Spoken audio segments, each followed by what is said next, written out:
वो नमक हराम है, मक्कार है, गद्दार है, ऐसे लोगों को जीने का अधिकार नहीं है, जूते से मारना चाहिए। और इस देश की 99% जनता जो है मरी हुई है, उसको उसमें से अगर 1% लोग भी जिंदा हो गए तो लोगों को समझ में आ जाएगा कि लोकतंत्र होता क्या है। राजीव तलवार जी, जी जी। अरे कैसे हैं आप? एकदम मस्त। मैं शिवम उपाध्याय एनपीबी हिंदी से बात कर रहा हूँ। जी सोम जी बोलिए।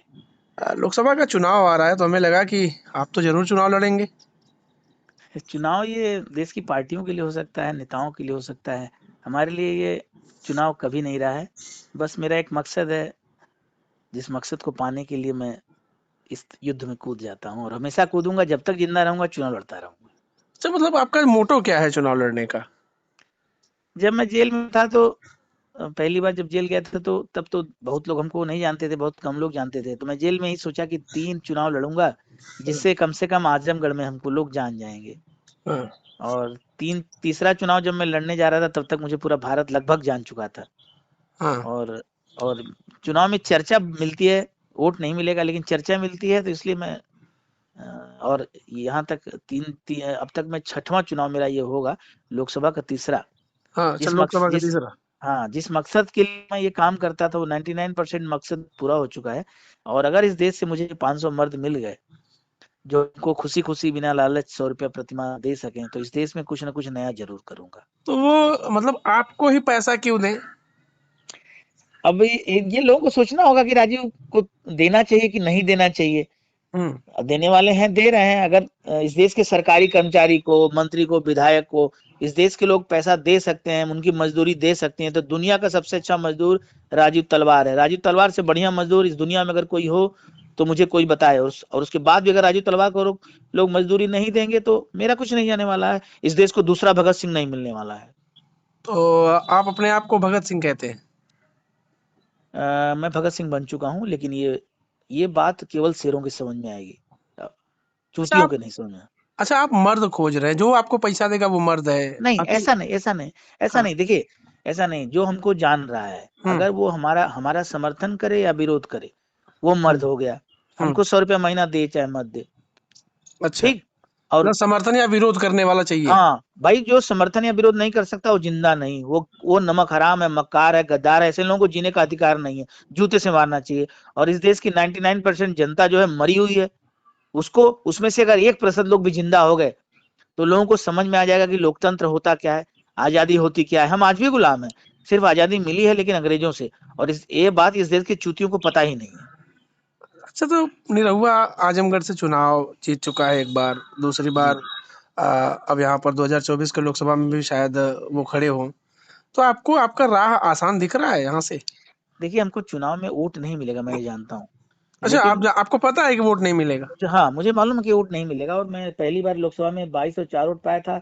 हम्म। दूसरा उपचुनाव जो हुआ उसमें 2549 वोट पाया। और मैं 3000 4000 वोट पा जाऊं बहुत है मेरे लिए, लेकिन जो मेरा मकसद है वो मेरी हार में छुपा हुआ है। मैं हारता जाऊंगा और अपने मकसद के नजदीक पहुंचता जाऊंगा।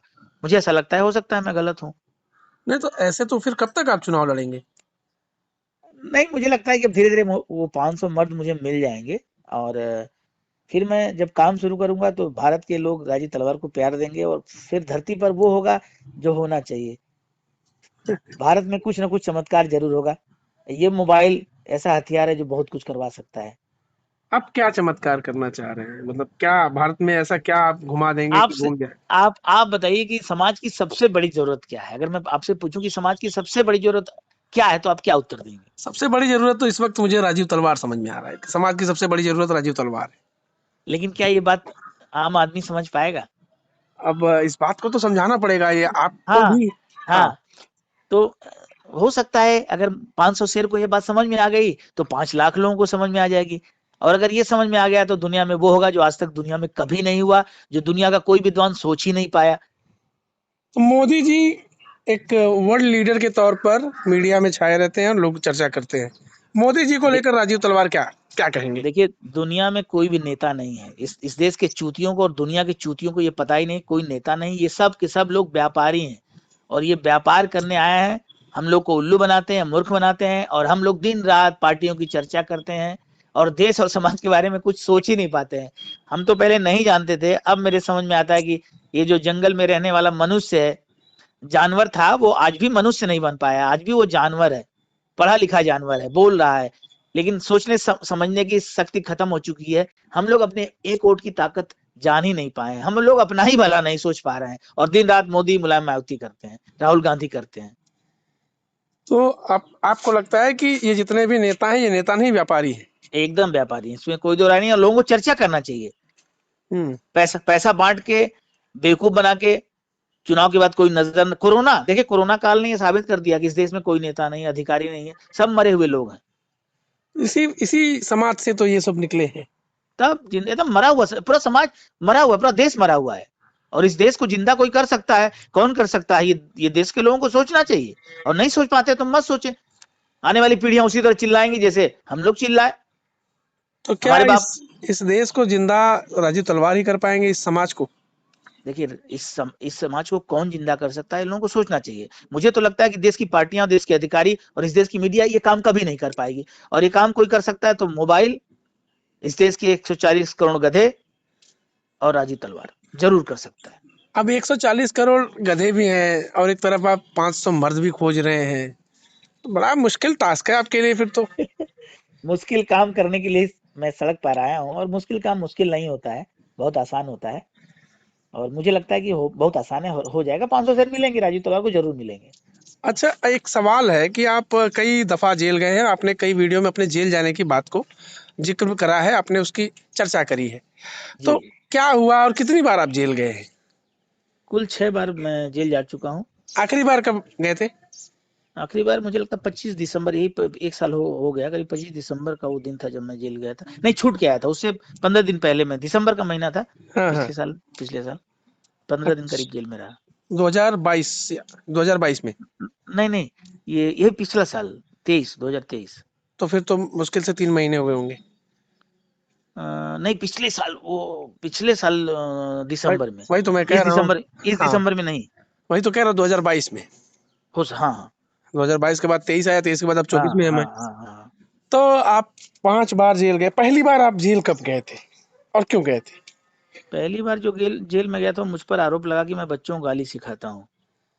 अच्छा, हाँ, कौन से बच्चों बच्चों, को?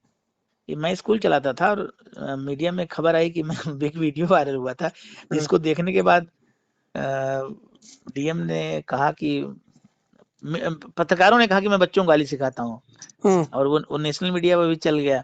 हम्म लेकिन जब मैं जेल 3 दिन जेल में रहा और निकला जेल से बाहर, तो डीएम से पूछा कि डीएम साहब, क्या किसी को कोई गाली सिखा सकता है? हाँ, तो डीएम ने कहा नहीं। तो हमने कहा क्यों स्कूल पे ताला लगा दिया आप और जेल भेज दिया हमको? हाँ, तो डीएम सुहास सिलवाई ने कहा कि नहीं, मुझसे गलती हो गई, गलत फहमी हो गई। हाँ, तो हमने कहा तब माफी मांग लीजिए, हम्म। और उन्होंने माफी नहीं मांगा, और लगातार फिर होता गया, और मैं 2 बार, तो 2-3 बार और मुझको वो जेल भेजे। तो लेकिन क्या ये जो राजीव तलवार को हम आज देखते हैं, सुनते हैं, पढ़ते भी हैं, वो राजीव तलवार सिस्टम से सताया हुआ है, सिस्टम के गलतफहमी का शिकार है? नहीं, देखिए, लोगों को ऐसा लगता है कि ऐसा हुआ, लेकिन सच ये है कि मैं जब पहली बार वीडियो वायरल हुआ था, तो मैं हम्म ये एसपी ऑफिस के बाहर अपने स्कूल के बच्चों के साथ खड़ा था। तो लोग ये नहीं सोच पाते हैं कि मैं वहां बच्चों को लेके क्या कर रहा था। हम्म। तो मनुष्य तो है, उल्लू, चूतिया है, बेवकूफ है, गधा, उसको सोचने समझने की शक्ति खत्म हो चुकी है। मेरा ये खुद का प्लान था, जो अच्छा। जिस पर कोई विश्वास नहीं करेगा, लेकिन मैंने अपने स्कूल में और पत्नी से कहा था कि एक दिन मैं गाली के दम पे इतिहास रचूंगा, हम्म। और जो मैं चाहता था सब वही हुआ, और आज पूरी दुनिया हमको जान चुकी है। अगर मेरे अंदर कुछ काबिलियत होगी, 500 शेर हमको मिलेंगे, तो इस धरती पर कुछ ना कुछ नया जरूर होगा। लोग कहते हैं कि राजीव तलवार की बातें जिन्वन है, लेकिन तरीका तरीका ये गाली गलौज जो है, वो सभ्य समाज उसे स्वीकार नहीं कर पा रहा है। तो ये जो सभ्य समाज और असभ्य समाज है, वो उसे आप किस तरीके से देखते हैं? ये सब समाज नहीं, बेवकूफ समाज है, उल्लू समाज है, मूर्ख समाज है। ये मूर्ख नहीं, महामूर्ख है, गधे हैं ये लोग क्या जाने राजीव तलवार क्या है। हम्म। जो जो जो राजीव तलवार को नहीं समझ पा रहा है, वो कुरान और गीता को कैसे समझ सकता है? वो राम और कृष्ण को कैसे समझ सकता है? वो ईसा मसीह को कैसे समझ सकता है? आप बताइए। हम्म। ये लोग जब हमको पागल कह रहे थे, आजमगढ़ की पूरी जनता हमको पागल कह रही थी शुरू में, हम्म। और एक बार भी ये नहीं सोच पा रही थी कि हम राजीव तलवार को पागल क्यों कह रहे हैं। और जब मैं आप पूछता हूँ कि आप लोग मुझे पागल क्यों कहते थे, तो सब कहते हैं कि हमने कहा, हम तो नहीं कह रहे थे। अब बताइए, ये इतने बड़े मूर्ख हैं कि किसी को पागल कह रहे हैं और पागल होने का प्रमाण भी इनके पास नहीं है। तो ये आप आपका जो तरीका है, आप पोस्टर लेके खड़े हो जाते हैं इतनी, अगर गर्मी में भी देखा जाए तो तेज धूप रहती है तब भी आप चौराहों पर कोई ना कोई इंसाफ की तकिया कलाम लिखे हुए खड़े रहते हैं। क्या है ये, इसका क्या, ये क्या तरीका है आपका, मतलब ये क्यों? बस देखिए, जब मैं जेल से निकला था तो एक हफ्ते बाद अचानक मेरे दिमाग में आया, मैंने उस पहली बार हथियार पे लिखा कि गाली सिखाने वाला स्कूल रत्ना पब्लिक स्कूल। उसके बाद मैं धीरे धीरे घूमने लगा, फिर धीरे धीरे उसको अपने जब हाथ में उठाया तो धीरे धीरे हमको लगा कि अरे यार, ये तो गजब तरीका है। और फिर एक महीने में ही एहसास हो गया कि ये तरीका जो मेरा काम करने का है, हथियार पे बोर्ड, जिसको लोग बोर्ड कहते हैं, हम्म। और वो इतना शानदार तरीका है कि मतलब कोई यकीन नहीं करेगा। और मैं सिर्फ इसलिए खड़ा रहता हूँ कि लोग मुझे जाने, मुझे देखें। दुनिया का सबसे अच्छा अखबार मैं चलाता हूँ, दुनिया का सबसे अच्छी टीवी मैं चला रहा हूँ। उल्लू अब टीवी। किसी, हाँ, किसी को नहीं समझ में आ रहा है तो उसमें मेरी गलती नहीं है। हाँ, तो लेकिन जो शेर है वो समझ रहा है। आप अपने उस बोर्ड को सुदर्शन चक्र हथियार भी है, कहते हैं। एकदम एकदम। वो मेरे, देखिए, कृष्ण के हथियार को लोग किताबों में पढ़े हैं, टीवी सीरियल में देखे हैं, लेकिन सही मायने में कोई देखा नहीं है। हम्म। वो सुदर्शन चक्र जो मेरा वाला है उसको दुनिया देख रही है, और उसकी ताकत का अंदाजा हमको है। कुछ ना कुछ वो हथियार करेगा जरूर। हम्म। और दूसरा हथियार मेरा गाली है। तीसरा तीसरा हथियार मोबाइल है। और बहुत से हथियार मेरे पास हैं जो लोगों को दिखाई नहीं देते हैं, लेकिन वो दुनिया के सबसे अनोखे हथियार हमारे पास है। तो आपका इंटरव्यू हमने जब पहली बार लिया था तो आपने उसमें काफी जिक्र किया था गालियों का, और जी उस दौरान आप काफ़ी नेताओं पर और यहाँ के जो अपने समाज में रहने वाले जो युवा हैं वो बेरोजगारी पर जो आपने तंज कसा था, वो सारी चीज़ें उस वक्त हुई थी। क्या आज भी जी। आपकी मानसिकता वहीं पर है, या कुछ उसमें परिवर्तन समय के साथ हुआ है? आप बताइए कि इस देश के सरकारी कर्मचारी को इस देश ने सब कुछ दिया है, क्या लगता हम्म। है, सही कह रहा हूँ गलत? हाँ, सब कुछ दिया है, जॉब बदले में सर, सिक्योरिटी सारी चीज़ें। हाँ, बताइए, बदले में इस देश के सरकारी कर्मचारियों ने, सांसद, विधायकों ने, मंत्रियों ने इस देश को क्या दिया है, आप बताइए।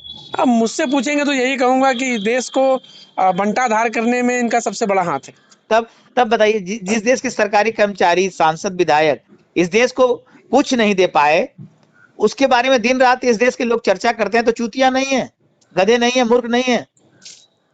हम्म। अच्छा, अगर अगर इन तो, जी, मान लीजिए आप सांसद बन जाते हैं, या कोई जनप्रतिनिधि आप बन जाते हैं, विधायक, सांसद, कोई एक, सबसे पहला काम क्या करेंगे? देखिए, हम बिना बने भी वो करने जा रहे हैं जो दुनिया में आज तक कोई नहीं सोच पाया, और जो समाज के लिए सबसे ज्यादा जरूरी है। इसके लिए हमको सांसद, विधायक, मंत्री बनना जरूरी नहीं है। बस नहीं, हमको आप 500 चुनाव लड़ मर्द। रहे हैं, आप अगर बन गए, पहला बन काम गए आपका क्या होगा? भाई देखिए, अगर बन गए तब तो तहलका मचा देंगे हम। मतलब फिर हजारों राजीव तलवार पैदा कर देंगे, फिर लोग भूल जाएंगे कि नेता, मंत्री, विधायक क्या होता है, अधिकारी क्या होता है। लोकतंत्र की ताकत पूरी दुनिया को ये देश दिखा देगा उसके बाद। इस देश के लोग जानते ही नहीं कि लोकतंत्र की ताकत कहाँ है, लोकतंत्र होता क्या है, केवल वोट देना जानते हैं। ये मूर्ख हैं, ये पढ़े लिखे जाहिल हैं ये लोग। तो क्या राजीव तलवार की निगाह में ये समाज कपड़े पहनने वाला जानवर है? एकदम बोलने वाला जानवर है, हम्म। एकदम एकदम। मतलब दुनिया का सबसे मूर्ख जानवर गधा नहीं, ये मनुष्य है भाई। उल्लू टीवी इसीलिए मैंने नाम रखा था। महामूर्ख है ये सब, एकदम जाहिल है, सब पढ़े लिखे जाहिल है। जिस देश के सरकारी कर्मचारी को ये देश ने सब कुछ दिया, ये 100 रुपया देने में लोगों की गांड फट गई। बताइए, 100 रुपया राजीव तलवार मांगता है, और 500 ले माधव, जो जूता से मारना चाहिए इन सालों को। इन लोगों को सवेरे शाम मिला के 10 जूता इस देश की जनता को मारना चाहिए, और इनकी तनख्वाह आधा कर देनी चाहिए। भोसड़ी वाले ये माधव चू तनख्वाह पाने लायक है गांडू। आपके इस गुस्से का सबसे मुख्य कारण क्या है? अरे भाई, ये बताइए, मेरे पापा खुद सरकारी शिक्षक रहे हैं, हम्म। और इतना पैसा पाने के बाद वो 1 घंटा बच्चों को फ्री में कोचिंग नहीं पढ़ा सकते हैं। ये लोग मास्टर हैं यार, ये अध्यापक हैं। इन लोगों को पता नहीं कि विद्यार्थी के लिए सबसे जरूरी क्या है, शिक्षा आपके क्या है। आपके पिताजी। हाँ, किसी मास्टर को नहीं पता है कि इस देश के लिए, विद्यार्थी के लिए सबसे जरूरी क्या है, शिक्षा क्या है। ये सब जानवर है, और जानवर इस देश के बच्चों को पढ़ा रहा है, वो समाज को क्या देगा? ये मरे हुए लोग हैं, मरा हुआ शिक्षक समाज को क्या दे सकता है? हम्म। एक इस बार देश के, एक बार एक बहुत बड़े किसी शिक्षक ने कहा था कि इस जो शिक्षक की गोद में प्रलय और वो क्या कहते हैं उसको, प्रलय और निर्माण शिक्षक की गोद में निर्माण, खेलते हैं। हाँ, दोनों उसकी गोद में खेलता है। तो क्या हाँ, राजीव तलवार भी वही बात कह रहे हैं? एकदम। इस देश की तकदीर कोई बदल सकता है तो सिर्फ शिक्षक, लेकिन उस शिक्षक को मर्द बनना पड़ेगा। हम्म। और मर्द क्या मर्दानगी क्या होती है इस देश को पता नहीं, वो राजीव तलवार ही बता सकता है, गीता कुरान नहीं बता पाएगी। तो मतलब अब आपके चुनावी रण में आने का हम ये कह सकते हैं कि राजीव तलवार एक तरफ आजमगढ़ में खड़े होंगे चुनाव, और देश की ये जनता चुनाव के लिए वो एकदम ये खड़े। एक चुनाव नहीं, युद्ध है, और देश के हर नागरिक को अपनी जगह जहां भी भारत में दुनिया में कहीं है, राजीव तलवार का चुनाव प्रचार शुरू कर देना चाहिए। फेसबुक, ट्विटर, इंस्टाग्राम पर बोलना चाहिए, लिखना चाहिए, देर नहीं करना चाहिए। चलिए, अब तो किसी पार्टी से आपका जुड़ाव या फिर गुलामी निर्दल? नहीं, गुलामी किसी की नहीं कर सकता मैं, कभी नहीं, निर्दल अगर लड़ूंगा। अगर अगर मोदी जी आपको सामने से ऑफर करते हैं तो? गुलामी तो अपने बाप की नहीं कर सकता, किसी गुलाम मोदी ताऊ गुलामी क्यों करूंगा, मुलायम किसी गुलामी नहीं कर सकता। गुलामी गुलामी किसी को नहीं करनी चाहिए। सब लोग भक्त बने हुए हैं पार्टी के। इस देश को देशभक्त चाहिए, पार्टी भक्त नहीं, कांग्रेस भक्त नहीं, कोई भक्त नहीं चाहिए। इस देश को राष्ट्र भक्त चाहिए, और राष्ट्र भक्त हजारों लाखों चाहिए, करोड़ों चाहिए। राजीव जी, आपसे खास बातचीत हुई हमारी। आपका टेलीफोनिक वार्तालाप के लिए शुक्रिया। बहुत बहुत धन्यवाद और आपके भविष्य की शुभकामनाएं। धन्यवाद। धन्यवाद, धन्यवाद, बहुत बहुत धन्यवाद भैया।